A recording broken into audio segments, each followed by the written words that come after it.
Hey guys, how's it going? Brian from Boas here. A lot of people have been asking me lately about what the best way is to heat their boas. And like many things in boa keeping, the best way can vary depending on your particular situation. Today I want to run through the several different ways I use to heat my boas, and I'm going to touch on the pros and cons of each method. If you find this video helpful, I'd really appreciate if you would subscribe to the Brian Boas YouTube channel so you don't miss out on any future videos on keeping boas. So the three ways I've used to heat my boas are heat mat, heat panel, and heat cord, in that order of preference. And I'm going to touch on each of these in a minute. But first I wanted to briefly touch on ways I do not recommend for heating boas. The first is anything involving a bulb, like an incandescent light bulb or a ceramic heat emitting bulb. The reason is that these bulbs get way too hot, especially if you don't use a thermostat, and they're also a fire hazard if not used properly in a cage of wire mesh that will enclose it safely. In addition, a bulb can provide way too much light, and boas in general don't like a lot of light. So it could be very stressful, and they can also really dry out the enclosure, so you want to avoid any kind of bulb. The other way I don't recommend is simply heating your ambient temperature up to around 85 degrees. I've heard of keepers claiming that they do this and they heat their entire snake room, and I imagine that their electricity or their utility bill is sky high from heating that whole room like that. The other issue is that the boa only has one temperature, it doesn't have a gradient. And boas really need a gradient of temperatures with a hot spot of about 90 degrees Fahrenheit, and the cool side of the cage or tub should be 75 to 80 degrees Fahrenheit. So if you simply heat your ambient temperature, it's going to be the same throughout the room. The other downside with heating your whole room to 85 degrees or so is that it would be almost unbearable to work in those conditions. I know I'd probably be drenched with sweat in just a few minutes. So not something I recommend, to heat your whole entire room to 85 degrees. The method I use for the majority of my snakes are heat mats. And this works really well, particularly for animals in racks. And so there are a couple ways you can go about the heat mats. You can buy a already connected one with a cord attached that's already to plug in and heat your enclosure. And there's quite a number of different brands. This brand is called Ultratherm, and they're made in Scotland. And this is a very high quality brand. It's got this nice thick plastic coating. It's wired up, ready to go. And I found these work really well, and they last quite a long time as well. They come in a number of different sizes. So this is an 11 by 23 inch size, which is good for a lot of boa cages. They come basically in 11-inch width and 6-inch width by up to 4 feet long. So you can get a variety of different sizes depending on your needs. This Ultratherm is about 15 watts per foot. So then there's another option which is called FlexWatt heat tape. And FlexWatt heat tape is a very similar technology, but it's a do-it-yourself version. So basically you get this big long sheet of the heat tape, and it comes in a number of different widths. This is the 6-inch wide version. There's also a 4-inch wide and an 11-inch wide. This I believe is the 6-inch is 9 watts per foot. The 11-inch is about 15 watts per foot. So it's very similar to the FlexWatt. The difference is the coating isn't quite as thick. And the other main difference is you need to wire it yourself. So basically you buy this whole roll and you can custom cut it to whatever size you want. So as long as you cut between these black heating elements, you can cut to whatever size. So it's really flexible. But the downside for many people is you actually have to add the wires yourself. So they have these metal heat bars, and you need to add the connection to that. And to do so, you get these metal clips, and the clips clip on like that, and then you attach a wire, and I use an extension cord that I cut the plug off, and I just wire it to the heat tape. And then finally you use these plastic clips to insulate it. And I actually did a video entitled Using FlexWatt Heat Tape to Heat Boa Racks.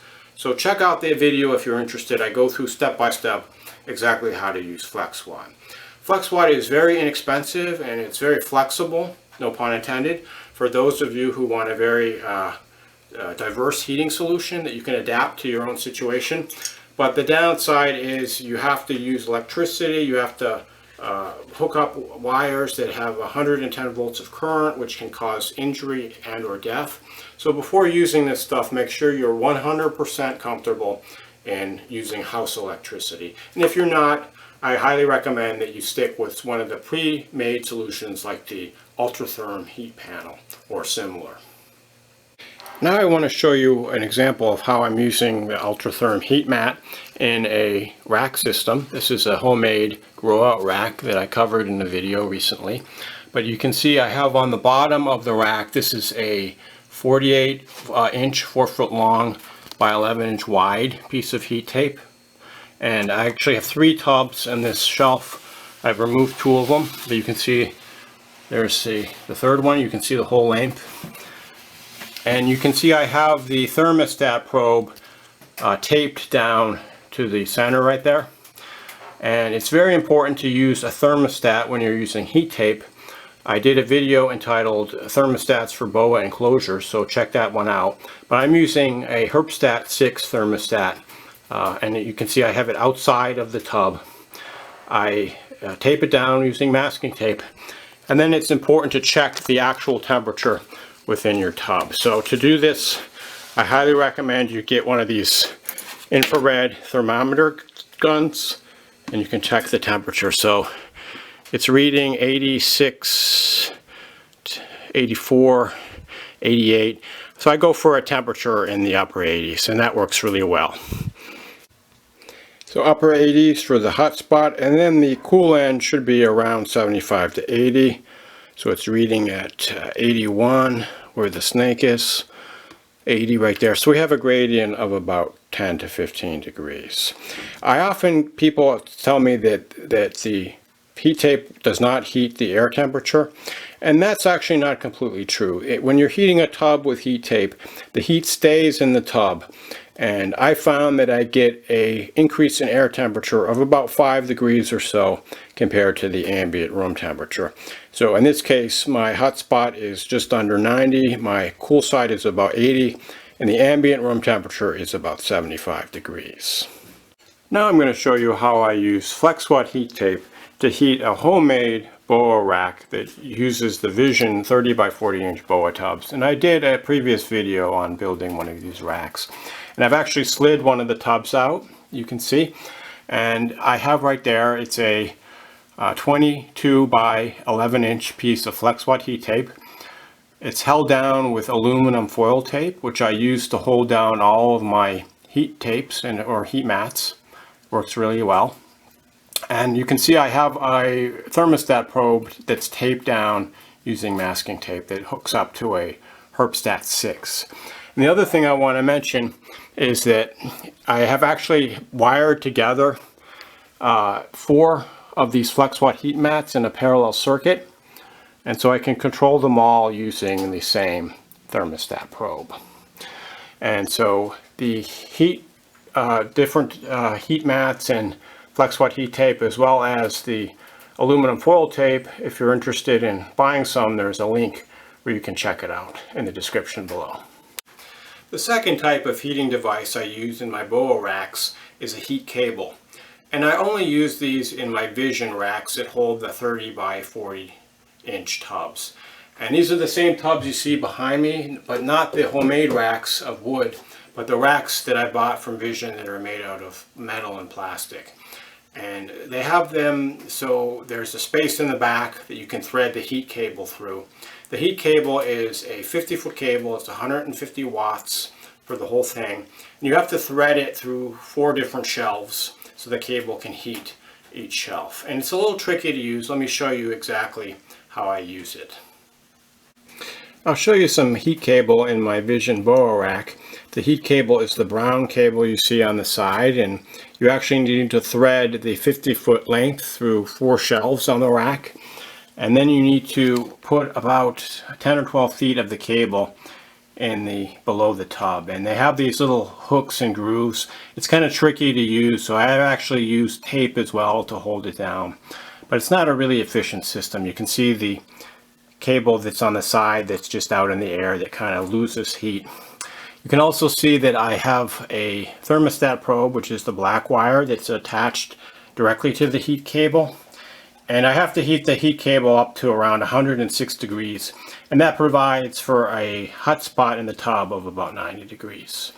Not the most efficient system, definitely not my favorite way of heating snakes. You can see I have the tub slid out. And we have that's a Venezuelan true red tail right there in this tub. Another type of heating device that I started using recently are the radiant heat panels from Reptile Basics. And these can work really well for larger cages where you need more ambient heating than the heat tape can provide, or for example if your ambient room temperature is a little lower, as well as for wooden cages where it might not be appropriate to use a heat mat.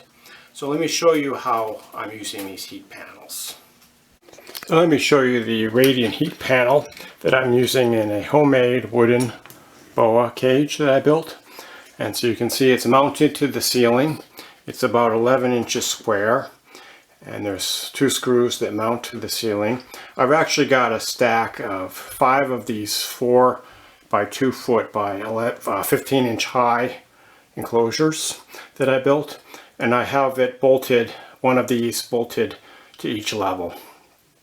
So it emits the heat, and it doesn't really get that hot. It doesn't get hot enough to burn your snake, but it emits the heat. You can see the orange light means that it's emitting heat. And then looking across the enclosure, you can see I have the thermostat probe suspended from the ceiling through a hole. And I found that it works well to set the thermostat based on the cool side. I have the cool side set to 80 degrees. And that will maintain the hot side of about 88 degrees or so. And I found that I can't quite get the same amount of gradient as I get in my tub. So I can get maybe 8 degrees difference between the cool side and the hot side. I think these panels are just too powerful if you want less of a gradient. So one of the minor inconveniences of using this compared to the heat tape, although it works quite well and the snakes like it. And it's also, for a wooden rack, you can't really use the heat tape because wood is not a very good conductor of heat, and you can't really put the mat in with the snake. So I found that these panels work quite well in the wooden cages. This is actually a Hypomeron Boa if you're interested in what morph it is. One last heating device I wanted to mention is this electric radiant heater. And in the winter I set my home thermostat to about 70 degrees. Sometimes I want to push the temperature up a few degrees in my snake room to get it to be around 73, 74 degrees. So I have this radiant heater. I just set it to low, plug it in. I don't use any special thermostat other than the one on the heater. And it works really well just to increase the ambient temperature by a few degrees. I found that this design works better than the forced air heaters because those forced air heaters can really dry out the air and reduce the humidity in your snake room, which can lead to shedding and other problems. I'm going to end the video by showing a snake that I don't believe I've had on video before. This is a North Brazil red-tailed boa born in 2016, bred by Vin Russo. And this animal was one of the most hissy babies that I've had. He was super hissy and would strike against the side of the enclosure. But he's really calmed down a lot in the last year or so. You know, starting to get that nice sub-adult shape to him. You know, he'll be ready to breed probably in about 2 to 3 years. But just a beautiful boa. This guy's got this kind of dirty, wild look, as is the case with most North Brazil red tails, with a lot of background markings and smudges and slightly irregular shaped saddles. Highly recommended true red tail boa locality. So I hope this video was helpful to you. As always, please feel free to shoot me any questions or comments you might have. Thanks for watching and enjoy your boas.